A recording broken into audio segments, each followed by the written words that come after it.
This is going to be a podcast style video, so feel free to enjoy some of my game footage, or you can turn off your phone and listen to the video in the background. It's super chill. Anyway, I was having a discussion with some people about critiquing film, and something kept coming up, people implying that we shouldn't negatively critique something because the people who worked on the movie or the production worked very hard on it. I find this perspective, to be honest, a little absurd. And here's why, with the provided parallel. If someone serves you a meal that tastes like lighter fluid, should you refrain from saying anything simply because they worked hard on preparing it? If you find what appears to be human or dog hair in your food along with dirty utensils, and the server is extremely rude to you, should you withhold criticism or refrain from leaving negative reviews because everyone involved worked hard? I think this sets a very damaging precedent because it basically is training people to expect to be disappointed and not say anything about it and not speak up. And if they do, they get shamed or disciplined for it. If you have a bad relationship and the guy or girl cheats on you, but they were trying really hard, should you not criticize them or say anything because it's so hard being in a relationship and it's so hard staying faithful? Do you see how that argument can be made for everything and it falls apart each and every time? Another example is, what if someone makes a car and it falls apart on you and you get into an accident and you lose your shoulder clavicles? Should you not try to sue the company or criticize them because they worked very hard and they just made a mistake, or their car just happened to not be as good and reliable as something like Toyota? I'm actually pretty glad that people brought things like this up because I absolutely love having discussions with people and hearing them out. While I can understand where people are coming from, having an empathetic nature and understanding of what goes into making a film or any product, yeah, I think it's important for us to also remember that we don't just get trophies for merely participating or existing. I've told this story before, but for those of you who haven't heard it, in my film class for one of my final projects, I worked extremely hard on my little short film. I poured my heart and my soul into it, and that was my passion. I worked on it for 3 weeks, only for my film teacher to completely rip it to shreds.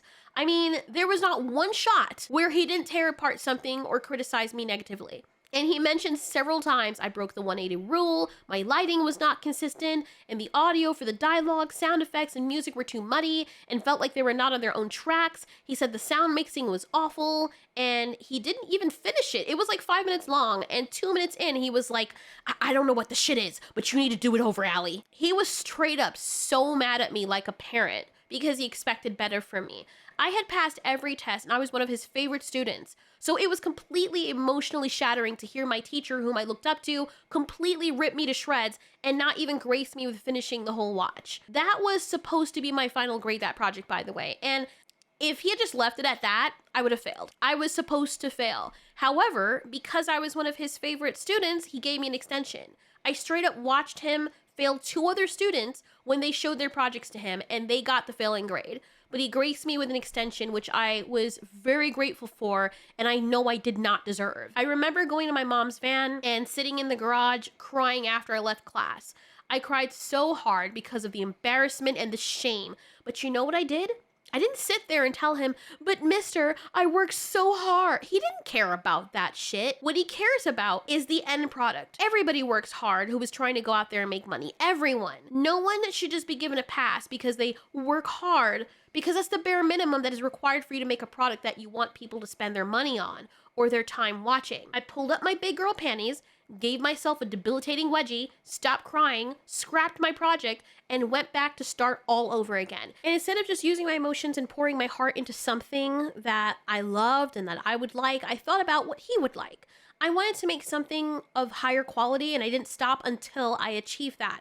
I brought it back, and when my film teacher saw it, he said it was much better, but I still needed to fix the audio and the outro. He picked apart some other stuff, but there were like only 4 things that he criticized in this one, and some of them being the graphics. And I was very happy to have gotten this validation. Yes, that was very important to me because I idolized my teachers. They're not just professors who were talking out of their ass. These men have been in the business for many years, and at the time they still were. So anyway, my teacher granted me the additional extension to address the issues he pointed out. So I went home and diligently addressed the concerns, made the necessary fixes again, came back and got my A+. For some context, the last project was 70% of our grades. So if we fail that, it didn't matter how well we did in everything else. I got an A+.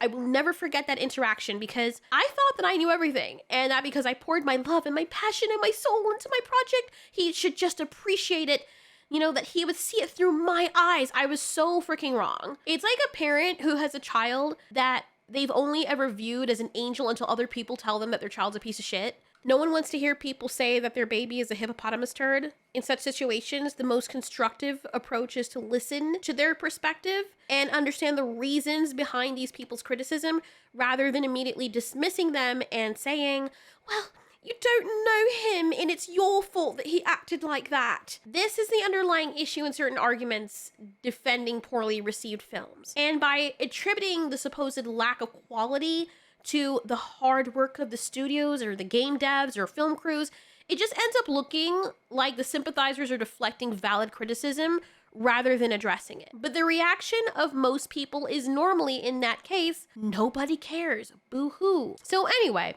I noticed a lot of discussion in the film and movie watcher community about Chris Stuckman, and I used to follow his content, and I believe he is articulate and knowledgeable, particularly regarding filmmaking. However, he recently came on my radar again with his review of Madam Web. I won't be covering his whole video, and I actually encourage you to go watch it in its entirety, but I'll be addressing the comments specifically that sparked discussion. Having already watched the entire video myself, I understand his perspective and the reasoning behind it, and I perceive it's because it's so close to him right now. He's trying to get a foot in the door, so he doesn't want to ruffle any feathers. At least that's what I get from it. But then for that reason, I believe he should probably redirect his non-critical reviews onto another channel, because people who have subscribed to him for that very reason might be a little confused when he's holding back on reviews. But I don't blame him, because I don't see him personally attacking anyone, at least not from what I've seen. Quite the contrary, he's actually celebrating the audience because he claims he cares about the audience and is trying to foster a relationship between the filmmakers and the audiences underneath the heavy hand of studios, forcing writers and filmmakers to do exactly as they want, even though that wasn't initially what the story was about. I haven't really seen him outwardly attack anyone. Now, what's hilarious is that he ends up kind of shitting on Madam Web anyway without saying it when he says this. I just saw Madam Web. There was no screening for it in my area. There were no late night showings before the day, so I had to go see it on Valentine's Day. And I thought to myself, probably not going to do a video for this one based off of what I've heard, since I do try to keep it mostly about film celebration on this channel. Having seen the film, I'm going to tell you that this is not a movie review of Madam Web. I am not about bashing filmmakers, artists. I know how hard it is to make a movie. I do not know how hard it is to make a movie under the studio system. Nobody knows exactly what's happening right now because everyone is so beholden to this algorithm or whatever Netflix is telling them people want to see. This is creating an almost robotic-like dystopian conveyor belt of movies that we are essentially supposed to kneel at the very end of, open our mouth really wide and just consume, and then ask, when do we get the next conveyor belt thing that you have generated for us from your algorithm robotic AI thing, whatever that is. Because when I watched Madam Web, there wasn't a single part of me that thought a writer sat down and came up with the idea of the final fight happening underneath a giant neon Pepsi Cola sign. I just don't think a writer sat in their apartment in LA and thought, that's a good idea. I'm pretty sure Sony said, we have to incorporate Pepsi in some way and deal with it. With that introduction alone, he's already saying that the movie is shit. Imagine there's a woman at your workplace who smells really bad and dresses like a hobo. Everyone has something to say about her and her really bad attitude, to match her exterior. Instead of staying completely out of it and not saying anything, you mentioned to all your coworkers, I didn't want to say anything because I'm not about bashing people, not to be that person, but I know how hard it must be to be poor and to try and fit in, Like, that's a passive-aggressive way of attempting to claim moral superiority while you're essentially echoing the sentiments that your coworkers held without explicitly stating them. So I was a little confused as to why he even bothered to make this video with the introduction theme of Madam Web, which even the lead actress herself implies heavily that the movie is shit. But I do have to hand it to Chris Stuckman, though, for the way he carries himself with such etiquette and class, especially in this video. It is genuinely impressive how upfront he was right from the start. He didn't lie, clearly stated what his video was going to be about. But it was still hilarious because he was basically saying, yes, Madam Web is ass. And it might be ass because of this reason, but it was still ass.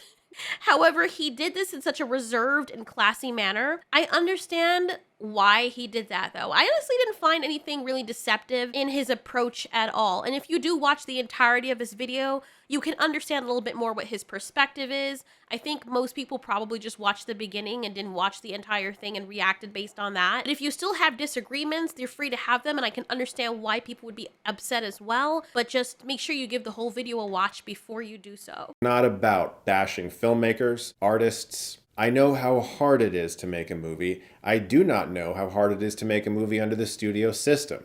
I was able to make an indie film without a giant corporation breathing down my neck, which is not the privilege that S.J. Clarkson had when she directed Madam Web under Sony. It's intriguing that he mentioned this because I stumbled upon an article stating Madam Web director S.J. Clarkson, who also helmed Jessica Jones, echoed the same statement about the film's nature via Entertainment Weekly and admitted she had enough creative freedom to go about the project without thinking of its connection to other franchises. If this is indeed true, then the argument that Chris presents here becomes kind of irrelevant. Also, irrespective of whether or not a studio is exerting pressure, which is, yes, very unfortunate, it doesn't negate the fact that when a product is released with low quality, it's still low quality. For example, if I decide to create a game that is entirely open world and procedurally generated based on the player's location, with everything from AI dialogue to characters being procedurally generated, and I express this vision for my game, however, later, after a studio picks it up for publishing, they insist on adding numerous elements that I didn't intend to be in the game and removing the vast open world and procedural generation. And when my game is released, it comes out looking like Flappy Bird. I can't blame people for saying it's trash. Even though I worked tirelessly on it and faced pressure from investors to make changes, people don't care about that. Money is very tight for a lot of people, and so is their time. Thus, when they critique something they've invested in, they should feel empowered to be entirely honest about their opinions of the product, because that's the only way we can improve the quality of things. Objecting to this is basically discouraging people from expressing their genuine dislike for something, which I do not agree with. When people don't speak up about what they dislike, it stifles creativity and competition in the arts. If your fans remain silent about their dissatisfaction as a creator, you're left shooting in the dark. Imagine you're trying to sell a product, but no one's buying it. And worse, no one is telling you why they're not buying it. You're clueless about what's going wrong or why it's not resonating with them, and you might try to copy what your other competitors are doing, the people that they are buying from, probably hoping to capture some of the magic or thinking that whatever your competitors are doing makes sense. You copy it and people will, boom, just buy your stuff, but then you end up still missing the mark. It's incredibly frustrating, and it feels like you're doing everything right from your perspective, but you're operating in a world where no one is now offering you constructive criticism. You never get anyone's honest thoughts and feedback. This lack of feedback leaves you wasting so much time and money. You're struggling to figure out how to appeal to consumers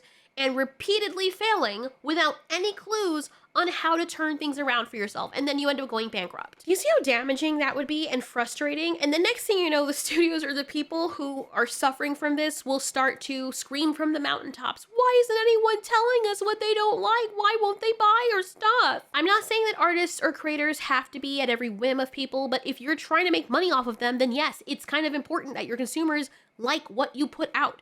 It's very disingenuous to come on here and defend the poor hard workers when they make a shit product, regardless of how that came to be. You can still appreciate that the hard work that comes in or goes into making a film or a product, but still admitting that the end product is shit. Just like with movies. You can appreciate the journey, but then if you get a shit ending, like season 8 of Game of Thrones, it's okay for the people who were wasting their time on this, for them to be upset. Now, I don't hold Chris Stuckman responsible. I get where he's coming from. There's nothing wrong with showing sympathy, and in his case, empathy, which I totally understand. And maybe it's just a way for him to promote his film and to put the horse ahead of the game and not be critical of other people's films, hoping that people won't be critical of his. I could be wrong, but you can't deny that there is a broader discussion needed about people who repeatedly make this excuse of criticism not being warranted for something that is perceived negatively.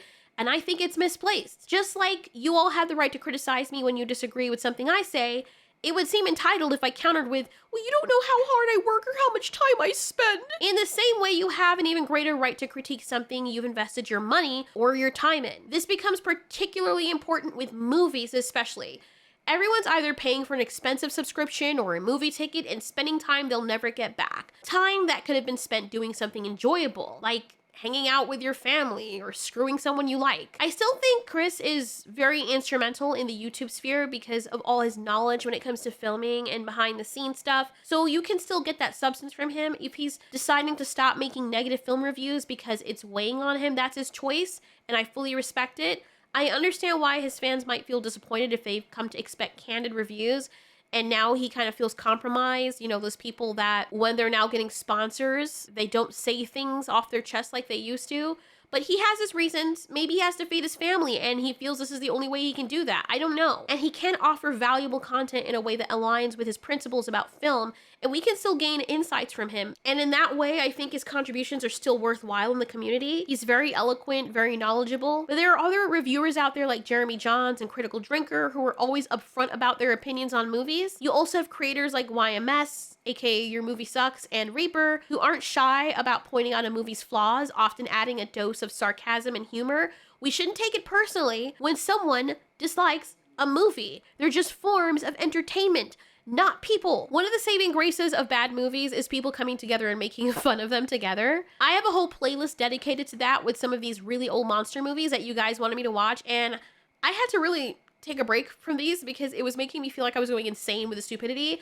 Apparently you guys find that really funny. I don't know why, because you're a bunch of sadomasochists, but anyway. I absolutely hate sitting down and watching absolute stupidity. It makes me angry. I understand now that's what these movies are going for, but it doesn't make them any less annoying. And I get that's the draw and that's the kind of audience that they pull. And the audience that usually watch those movies, that are fans of those movies, enjoy watching other people lose their shit over how disgustingly ridiculous it is. They love watching the reaction of people laughing at the movie or getting upset about it because it cracks them up. They love that. I can look back at it and laugh though. When I'm in the moment reacting to it, I'm so freaking annoyed I want to cry because I could literally be doing something else that I actually like or that's fun to poke fun at.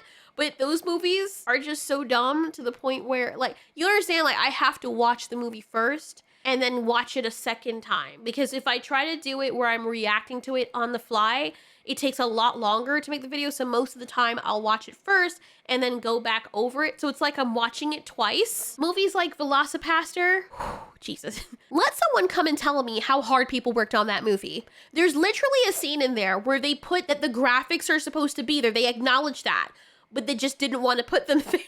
Obviously, they did that on purpose, but this movie was the antithesis of working hard. So should I not criticize it? Criticism is valuable. Whether it's a movie or a product, it's perfectly okay to express both negative and positive opinions. We can critique people too, as long as it doesn't get personal and pitchforky. If someone you disagree with has so much power over you to the point where you viscerally hate them without knowing who they are, or you want to inflict violence upon them, then you have mental issues. Because that's another human being, especially if they haven't done anything to you or anyone else. It's just based on you disagreeing with what you like or don't like. That's freaking craziness. And I would hope that people wouldn't feel that way about you and exact the same actions upon you in real life, because that wouldn't be very pleasant. And I wouldn't condone that either. Predators, though, are a different story. However, if it's a product that is removed from the artist, then it's understandable that people have a right to hate it. It's a different type of hate or a different type of love. Your love for a film isn't going to be the same as your love for a human being or your dog. I love Stephen King and I love Steven Spielberg,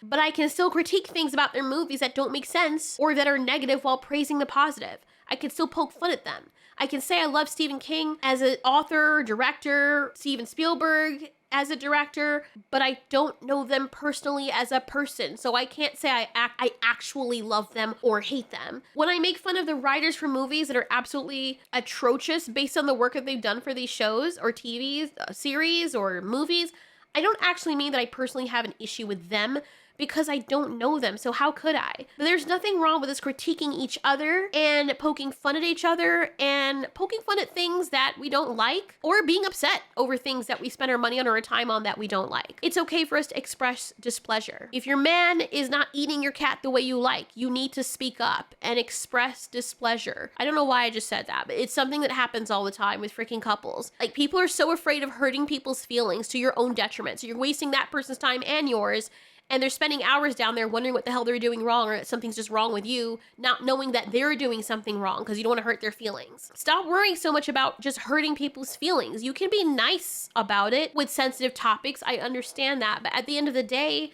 nothing's gonna change for you if you don't say something. And it's not even that the people who make these programs are beholden to us as the audience. They don't have to change a damn thing for us, but we still can critique it and let them know via our feedback why we're not spending money on their stuff. People are out there legitimately saying out in the ether that they're pirating people's programs because they're so awful. Because people naturally want to support stuff that they love. Like, people want to throw money at things that they absolutely enjoy. Most people want to do that so they can support these people that are giving them these forms of entertainment that are enjoyable. But people are going to find ways to circumvent that if they absolutely despise it. At the end of the day, when I get off my chest what I have to say about a movie or something I spent my time and money on, most of the time, I just move on with my life and my other responsibilities outside of the internet and screens. That's healthy. What's also healthy is exercising our human right to speak on what we feel, especially when it involves us giving our resources to this thing. If it's a work of art that's meant to be interpreted, that means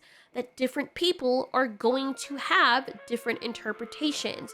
That means that what you may interpret to be a work of art, another person might interpret it to being a work of shit.